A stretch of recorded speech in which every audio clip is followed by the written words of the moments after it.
What up, everybody? Bitcoin's currently trading at $59,898. So far this month has definitely been a roller coaster, but hopefully we're over the worst of it and Bitcoin just starts going up so we can get rich and don't have to go to work. So today's video is going to be a little bit different than normal. We're not going to be covering a mineable project. Well, it is a mineable project, but instead of GPU, CPU mineable, it is X11. As you guys know, on this channel, I've done a couple videos on BlockX that is now GPU mineable.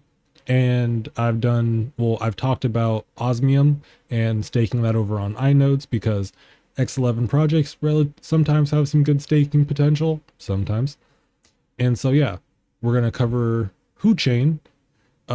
I think it's about 2.5 months old. We're going to cover the project. We're going to go through it. We're going to talk about why I'm covering the project and all that. Also, I want you guys to comment down below whether or not you like this kind of content and what other kind of content you guys want to see. Yeah, we'll get into that. Go ahead, like, subscribe, comment down below, and let's get into it.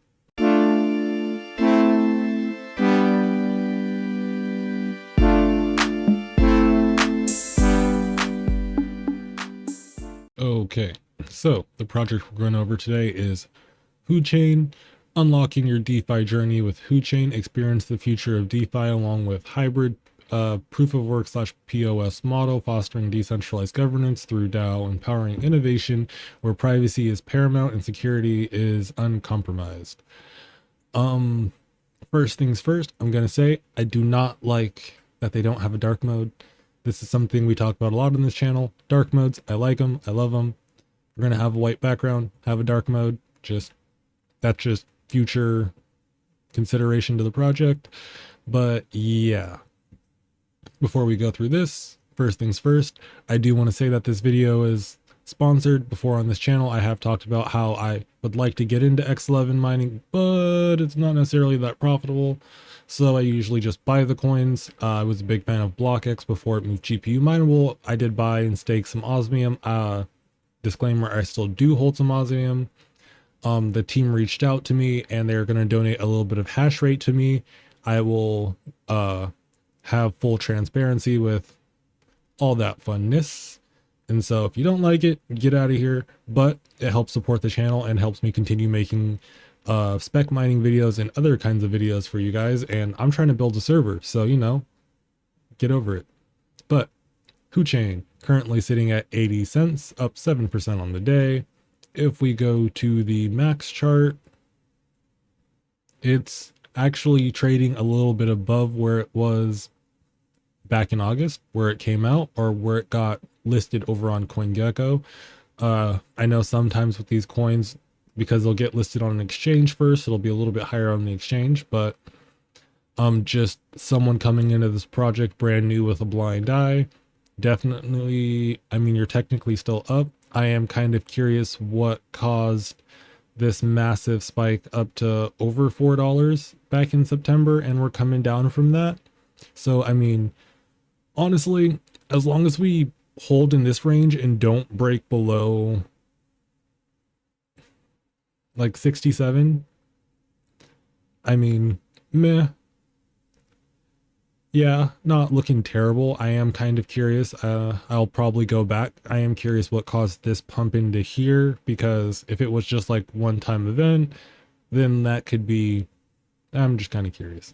But, and just so you guys know, I am going to throw like $10 in this project. I am not telling you guys to. This is not financial advice. Do not listen to people on YouTube on where to put your money. I am an idiot. I started a YouTube channel for cryptocurrency, which is one of the worst places to start a YouTube channel because no one watches your videos and it sucks to get monetized. So don't listen to me. Don't do anything I do on this channel. This is purely, I don't want to call it educational, but yeah, you might learn what not to do. But yeah, so as far as price, it's doing its thing. X11 coins seem to hold really well. Like Osmium is definitely down from, actually had a similar spike where it went up to like 30 bucks and then came down. And so, it is what it is. Nothing too concerning on the price. Okay, back to this. So all the basic things: fast transactions, low fees, advanced hybrid. Okay, one thing about low fees. Yeah, never mind. I'm not going to go there. advanced hybrid model, proof of work, proof of stake. This is one thing that we'll cover here in a second. Actually, we'll cover that now. So ticker, Hoot, green owl, funness. They definitely have a big emphasis in staking and like DeFi and all that. So I am definitely curious where that's actually going to go, because as you guys know, there's a lot of projects that comes out and is like, yeah, we're going to be all DeFi, but then like never actually get us a DeFi. But this is my first time on this side of a crypto project, like, and so I mean, they're definitely trying to put funds out there, trying to get people interested in the project. I did go through their Discord, and it's actually a pretty chill Discord, like as chill as Discords are ever. So they did have a pre-mine of 30,000 so that they could sell, I believe, 10 of their master nodes. So there was a pre-mine, and you know how we feel about that. They have their Windows wallet, web wallet, all that fun stuff. Their nodes are in beta or slowly coming out of beta. I did see something in their Discord about that. One thing that I did actually find interesting is the launching an NFT staking collection on Alphium. So I'm not quite sure why they chose Alphium. If someone from the team wants to comment down in the comment down below, and I'll pin the post why Alphium in particular. I'm not complaining. This is actually, I think this is actually really good, at least for Alphium or Lithium. You're going with Alphium just because they did just get their ASICs, and that is kind of hammering on their network. It's interesting to see a crypto project be like, oh yeah, we're going to go and support another crypto project. And yeah, it's just interesting. I definitely think it's a good. I mean, it'll help that project. It'll definitely take some Alphium fanboys and bring them over here. Just kind of interesting to see. So then they also have buyback and burn programs. And yeah, so you know, all the things you kind of want to hear. The Owl Bridge swap. Me personally, I'm not really too big fan of bridges just because they always get hacked and all that fun stuff, and that's never fun when it's your crypto. But yeah, they definitely plan on doing some things, and from the look of it, from not being out overly that long, they're knocking things off their list. They do have a Twitter, which they're pretty active on. Meh, it's loading.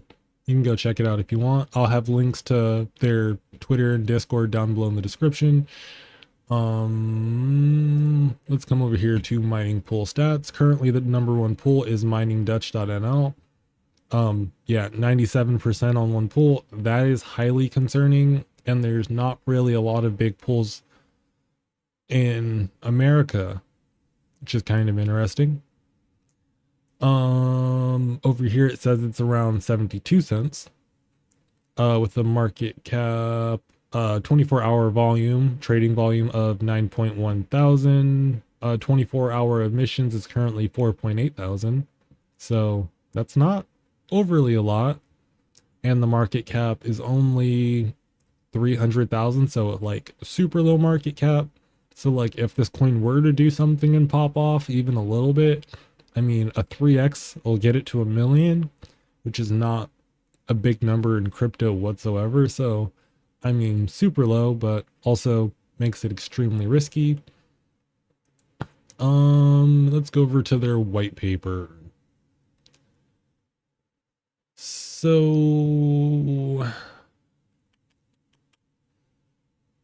let's just get to the here. Built on the secure foundation of Dash, because it is a Dash fork. Most X11 coins are. Hootchain prioritizes both speed and security in your transactions. Hootchain enables instant transactions via instant send, perfect for fast-paced world of crypto with a 2 megabyte block size and a 60-second 1-minute block times. Hootchain keeps transactions moving swiftly, and for those seeking enhanced privacy, Hootchain offers a private send option with even lower fees and faster transactions. The hybrid of proof of work and proof of stake mechanism secures the blockchain efficiently, ensuring both scalability and security for transactions. Yeah, So one thing that does kind of concern me is the private send option, just because a lot of institutions and whatnot, privacy coins are kind of really hard. And with the state of crypto, especially here in America, privacy options or privacy coins kind of concern me, at least for short-term, like short-term big jump potential, like moonbag potential, just because I don't know, it's really hard to get for those to get traction over here in America. And so there is that. You never know. But and then kind of the final thing I kind of wanted to go over with you guys is going to be this. So their emission schedule. The way they have their emission schedule set up is they have a quarterly reduction of 1/16, 6.25% of the new coin supply. So they go down by 6% every 3 months. And also